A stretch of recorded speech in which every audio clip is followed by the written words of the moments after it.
the Christmas spirit is most especially felt by children. This 1st of December, we talked to an orphanage on how they are bringing cheer to their kids and what life was like for them more than 2 years into the pandemic. Joining us now is Chrisler, Director of Concordia Children's Services. Hi, Chrisler. Good evening. Hi, Miss Mai. Good evening, and to your viewers as well. Glad to have you with us. Now, what activities are in store for Concordia Children's Services this Christmas? I'm sure the kids are excited. Yeah, aside from they are excited, we have been preparing already for their online Christmas caroling on, I think, on the 16th of December. And aside from that, we follow our traditions at Concordia. Like, for example, we have opening of gifts on the 25th of December. So I'm also taking this chance, Mai, to invite your viewers to share their gifts and leave these gifts in our big Christmas tree at home. And but I think it's more important for us to always explain to our kids the real meaning of Christmas. Of course, the opening of presents. I hope they get to do that this year. Well, let's rewind to the height of the pandemic. What was the situation at the orphanage and how were you able to cope? It was a difficult situation. All our staff and children, especially in our shelter, they're actually worried and anxious. It has changed our daily routine with the children. And can you imagine that our 25 children would no chance to do outdoor activities? They were limited to interactions with the people around. And sadly, some of our kids, today, they have speech delays.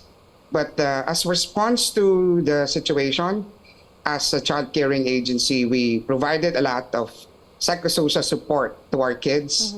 And despite of a lot of significant decrease in our donations, we were also limited to provide their basic needs. But we thank God that He continued to provide all support for us. Well, you were in need of assistance at the height of the pandemic. I'm sure there were a lot of things that you needed the past 2 years. Now, how was the community able to respond? Well, during the pandemic, we felt the spirit of community giving. There were a lot of good people, generous individuals and partners who help us sustain our needs during the pandemic.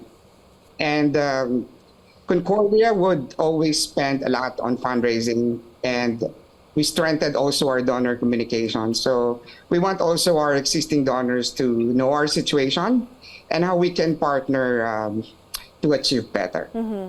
Tell us, despite the COVID restrictions and the lockdowns, have there been adoptions? In our experience, we had 2 local adoptions, thanks God.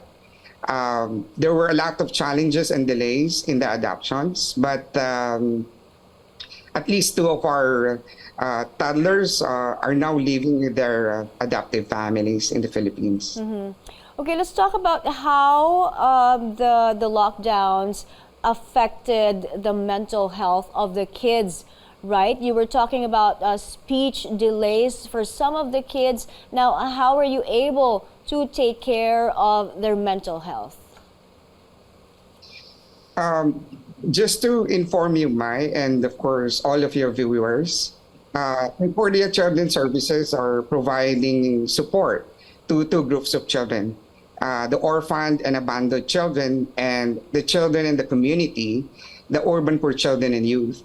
So all of the children were experiencing worries, anxieties, and stresses during the pandemic. And like what I have said earlier, our response is psychosocial support. We were blessed that we were funded to have a psychosocial mobile clinic. It's a clinic providing psychosocial support. I think it's one of the first in the country.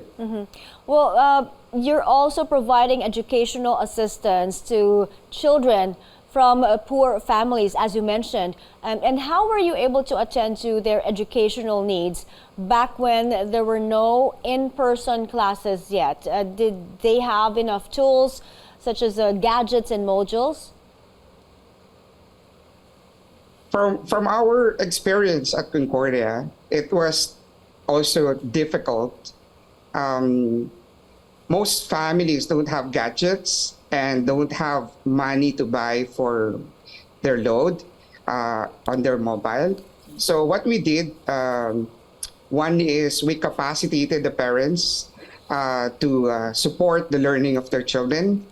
Second, because before we do a lot of in-person tutorials and group work activities at Concordia. So during the pandemic, we provided printed modules. Our staff were checking all of these modules, and we communicate to them through their parents. So luckily, it was helpful, but it was challenging. Now, how is the situation now that face-to-face classes are back? Well, I would say that most of our children are happy. They now have a chance, Mai, to interact with their classmates, their teachers, and even more people at Concordia, or visitors and supporters. But can you imagine at Concordia that we are sending 18 toddlers or kids in school? So it's a big challenge for us because we don't have a good car to transport them from Concordia to school. Plus, they have different schedules, and one of our kids would have to wake up early and attend a 5 a.m. class.